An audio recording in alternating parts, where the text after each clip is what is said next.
Kamusta mga Kapinoms TV? Kapag pumupunta tayo sa mall, kadalasan ang hanap natin ay bagong damit, masarap na pagkain, sinihan, o simpleng lugar para magpalipas ng oras. Pero may mga mall sa Pilipinas na ibang-iba ang level.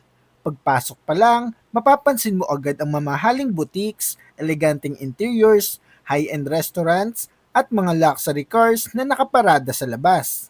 Dito makikita ang ilan sa pinakamamahaling brand sa mundo kung saan ang isang bag, relo, alahas o damit ay maaaring umabot ng daang-daang libo hanggang milyong-milyong piso. Pero alin nga ba ang tunay na pinakasosyal na mall sa buong Pilipinas? Sa video na ito, pag-uusapan natin ang 10 pinakasosyal at pinaka-exclusive na mall sa bansa batay sa luxury brands, lokasyon, ambience, dining options, entertainment, at klase ng mga taong karaniwang dumadayo rito. Handa ka na ba? Simulan na natin. Number 10, Estancia Mall, Capitol Commons, Pasig City. Hindi man kasing laki ng ibang mall sa listahan, kilala ang Estancia Mall sa premium at eleganteng atmosphere nito.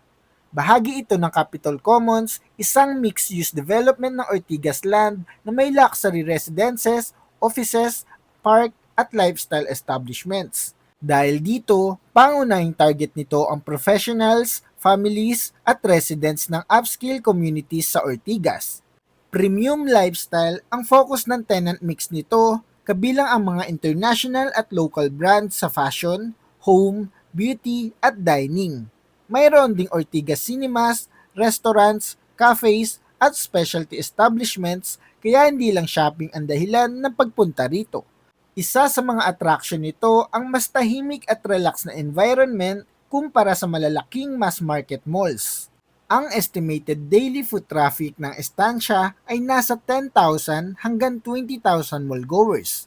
Nakatutulong ang lokasyon nito sa Capitol Commons dahil mayroon itong residential office at commercial population na regular na gumagamit ng mall. Sa premium surroundings, curated shops, at upscale lifestyle experience, pasok ang Estancia sa top 10. Number 9, S. Maison at Conrad Manila, Pasay City. Sa tabi ng napakalaking Mall of Asia ay matatagpuan ang mas maliit at mas exclusive na S. Maison. Nakapaloob ito sa Conrad Manila Complex kaya mas boutique at hotel-oriented ang atmosphere nito kumpara sa mga karaniwang mega malls. Madalas itong puntahan ng hotel guests, affluent shoppers, tourists, at mga taong naghahanap ng upscale dining at leisure experience. Hindi man kasing dami ng luxury fashion houses ng Greenbelt o New Star, premium ang positioning ng S. Maison dahil sa curated retail, specialty stores, at restaurants nito. Isa rin sa mga attraction nito ang Space and Time Cube, isang immersive digital art experience na may interactive exhibits. Dahil dito, hindi lang shopping kundi dining, entertainment, at unique experiences ang maaaring gawin dito. Umaabot sa 15,000 hanggang 25,000 ang estimated daily foot traffic ng S. Maison. Bilang bahagi ng Mall of Asia Complex, nakikinabang ito sa malaking population ng shoppers, tourists, at hotel guests sa Pasay Entertainment District. Ang tunay na advantage nito ay exclusivity. Mas compact, mas controlled, at mas premium ang overall experience. Number 8, SM Aura Premier, BGC Taguig City. Kapag premium SM Mall ang pinag-uusapan, isa sa unang pumapasok sa isip ay ang SM Aura Premier. Nasa gitna ito ng Bonifacio Global City at kilala sa modern architecture, upscale tenant mix, at lifestyle-oriented environment. Dahil sa lokasyon nito, regular itong dinarayo ng mga professionals, BGC residents, families, tourists, at office workers. Mayroon itong premium fashion, beauty, dining, at lifestyle brands kasama ang selected international labels. Isa sa pinakasikat na features nito ang Directors Club Cinema habang dinarayo rin ang Sky Park at mga restaurant sa paligid nito. Mas upscale ang overall experience nito kumpara sa typical SM Supermall, kaya bagay ito sa consumers na naghahanap ng premium shopping at entertainment. Ang estimated daily foot traffic ng SM Ora ay 40,000 hanggang 60,000 mallgoers. Nakatulong pa na bahagi ito ng BGC, isang major business and lifestyle district na may malaking datang population mula sa offices, residences at commercial establishments. Sa kombinasyon ng location, architecture, premium stores at affluent market, malinaw kung bakit kabilang ang SM Ora sa top 10. Number 7. Central Square, Bonifacio High Street, BGC, Taguig City. Kung luxury shopping ang hanap sa BGC, isa sa pinakamahalagang destinations ang Central Square at ang paligid ng Bonifacio High Street. Bahagi ito ng malaking BGC lifestyle district na may luxury residences, corporate offices, hotels, restaurants, at high-end retail establishments. Kaya hindi lamang shopping kundi buong upscale urban lifestyle ang makikita mo rito. Malakas ang luxury presence dahil sa mga brand na pinangangasiwaan ng SSI Group at iba pang premium retailers.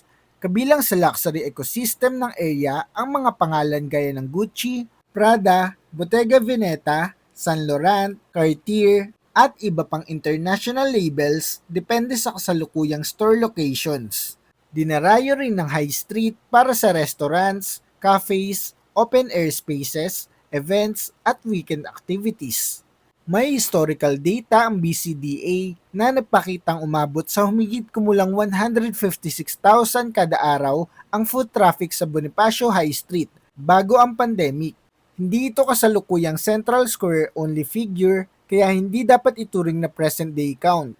Gayunpaman, malinaw na malakas ang pedestrian activity at purchasing power ng BGC market dahilan para mapabilang ito sa top 7 sa ating listahan.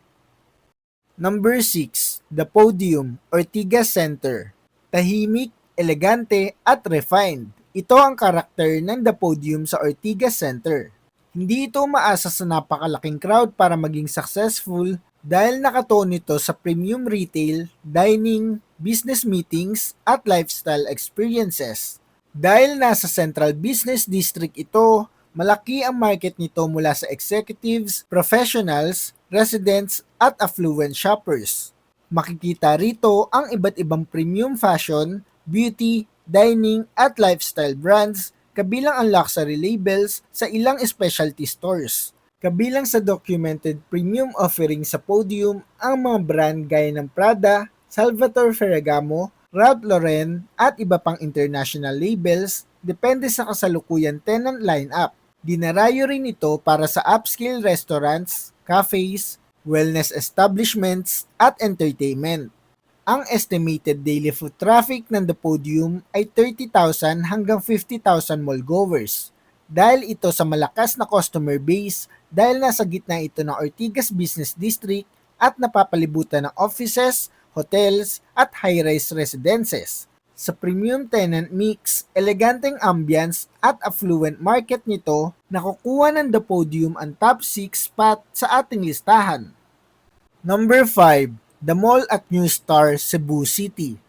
Mula sa Visayas, isang mall ang talagang namumukod-tangi sa luxury retail, ang The Mall at New Star sa Cebu. Bahagi ito ng New Star Resort Cebu na inilalarawan ng operator bilang pinakamalaking luxury lifestyle destination sa labas ng Metro Manila. Dahil nasa loob ito ng isang 5-star integrated resort, pinagsasama nito ang luxury shopping, fine dining, hotels, entertainment at gaming sa iisang destination. Napakalakas ng luxury lineup nito, kabilang ang Louis Vuitton, Dior, Bulgari, Celine, Louis V, Givenchy, Saint Laurent, Tiffany & Co., Gucci, Versace, Burberry, Ferragamo, Rimowa at Porsche Design. Kasama rin ang premium beauty brands gaya ng Estee Lauder, Jo Malone at Clé de Peau Beauty. Dinarayo rin ito para sa Mott 32, Second Primo, Fina at iba pang restaurants, pati na sa New Star Premier Cinemas. Umaabot sa 25,000 hanggang 40,000 ang estimated daily foot traffic ng New Star Mall.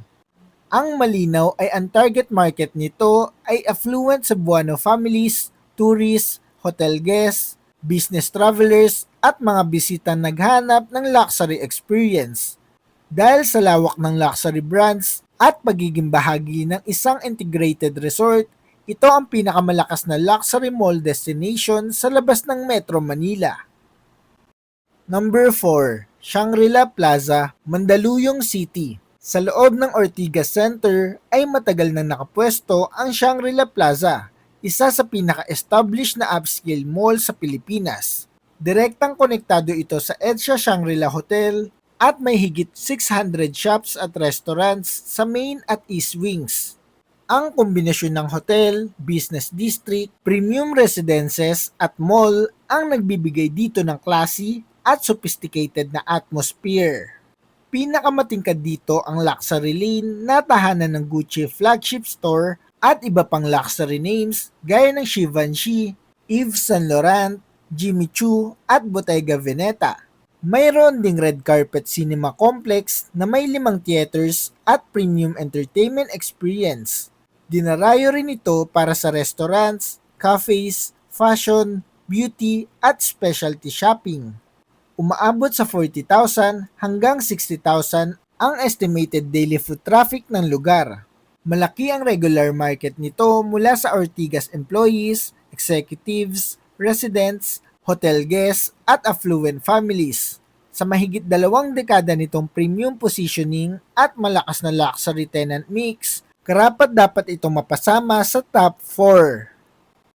Number 3, The Shops at Solaire, Parañaque City. Kung ang sukatan ay luxury, exclusivity, at high-end lifestyle, ibang klase ang The Shops at Solaire. Matatagpuan ito sa loob ng Solaire Resort Entertainment City, kaya ang mall experience ay direktang konektado sa 5-star hotel, gaming room, fine dining, at entertainment. Dahil dito, mas nakatuon ito sa affluent shoppers, tourists, hotel guests, executives, at high-value gaming patrons. Kabilang sa luxury brands na matatagpuan sa The Shops ang Louis Vuitton, Dior, Cartier, Bulgari, Fendi, Prada, Saint Laurent, Versace, Balmain at Givenchy. Bukod sa shopping, dinarayo rin ng Solaire para sa fine dining, hotel stays, gaming at entertainment. Kaya hindi ordinaryong mall visit ang karanasan dito. Ang mismong environment ng resort ang nagdadagdag sa exclusivity ng retail experience. Umaabot sa 15,000 hanggang 30,000 ang estimated daily foot traffic figure para sa The Shops. Mas mahalaga rito ang purchasing power kaysa sa dami ng mallgoers dahil ang target market ay premium local consumers, international tourists, at resort guests. Kaya kahit hindi ito kasing laki ng traditional mega malls, kabilang ito sa pinaka-exclusive na shopping destination sa bansa. Number 2, Power Plant Mall, Rockwell Center, Makati City. May kakaibang charm ang Power Plant Mall dahil hindi ito kailangan maging napakalaki para magmukhang exclusive. Matatagpuan ito sa Rockwell Center, isang master plan mixed-use community na kilala sa upscale residences, offices, at premium lifestyle establishments. Dahil dito, malaking bahagi ng regular market nito ay Rockwell residents, professionals, executives, expats, at affluent families. Kilala ang power plant sa curated selection ng luxury at premium fashion, beauty, jewelry, dining, at lifestyle brands. Kabilang sa mga international luxury names na matatagpuan sa mall ang Salvatore Ferragamo, Michael Kors, at Rolex, kasama ang maraming premium specialty stores. Dinarayo rin ito para sa upscale restaurants, cafes, cinema, at mas tahimik na shopping experience kumpara sa malalaking mass market malls. Umaabot sa 30,000 hanggang 50,000 ang estimated daily foot traffic figure para sa power plant mall. Ang lokasyon nito sa loob ng Rockwell community ay nagbibigay dito ng naturally affluent customer base na regular na pumupunta para sa shopping, dining, at leisure. Sa ambience, exclusivity, location, at premium tenant mix, isa ito sa pinakamalinaw na halimbawa ng sosyal na mall sa Pilipinas. Number 1, Greenbelt 3, 4, 5, Makati City. At para sa numero 1, mahirap talunin ang Greenbelt kapag luxury shopping ang pag-uusapan sa Pilipinas. Nasa gitna ito ng Makati Central Business District at kilala sa kakaibang combination ng high-end retail, fine dining, landscape gardens, at open-air spaces. May 2.8 hectare garden din ang Greenbelt, kaya naiiba ang atmosphere nito sa karamihan ng enclosed shopping malls. Dito matatagpuan ang ilan sa pinakamalalaking pangalan sa global luxury retail kabilang ang Dior, Louis Vuitton, Prada, Gucci, Bottega Veneta, Cartier, Bulgari, Tiffany & Co., Celine, Louis V, Hublot at Rimowa. Bukod sa shopping, dinarayo rin ito para sa restaurants, cafes, entertainment, events at Greenbelt Park. Umaabot sa 50,000 hanggang 80,000 ang estimated daily foot traffic ng mall. Ang siguradong market nito ay binubuo ng executives, affluent families, tourists, expats, business travelers at luxury shoppers mula sa Metro Manila at ibang lugar. Sa concentration ng luxury brands, prestige ng Makati location, eleganteng environment at matagal ng reputation nito, Greenbelt ang pinaka-nangunguna para sa titulong pinaka-sosyal na mall sa Pilipinas. At iyan nga mga Kapinoms TV, ang 10 pinaka-sosyal na mall sa Pilipinas. Ang 10 mall na ating nabanggit ay talaga namang may ibang level na shopping at lifestyle experience mula sa premium destination sa Metro Manila hanggang sa luxury shopping destination ng Cebu. Makikita natin na hindi lang presyo ng mga paninda ang nagpapasosyal sa isang mall, kundi pati ang mga brand, lokasyon, dining options, architecture, entertainment, at mismong klase ng experience na ibinibigay nito sa mga bisita. At syempre, iba pa rin ang feeling kapag ang window shopping mo ay napapaligiran ng mga brand na umaabot sa daang-daang libo o milyon ang presyo. Mga Kapinoms TV, kayo naman ang tatanungin ko. Alin sa mga mall na nabanggit sa listahan ang pinakasosyal para sa'yo? Mas pipiliin mo ba ang luxury atmosphere ng Greenbelt, ang exclusive vibe ng power plant, o ang world-class experience ng New Star? At kung ikaw ang gagawa ng sarili mong top 10, anong mall ang idadagdag mo o tatanggalin mo sa listahan? I-comment nyo sa baba ang inyong sagot para mapag-usapan natin yan. Huwag nyo rin kalimutang i-comment kung tagasan kayo para ma-shoutout ka namin sa mga susunod na video. Kung nagustuhan mo ang ganitong klaseng content, huwag kalimutang mag-like, i-share ang video at mag-subscribe sa ating channel para updated ka sa mga paparating pa nating videos. Mga Kapinoms TV, maraming salamat sa panonood. Hanggang sa muli, ito ang Pinoms TV.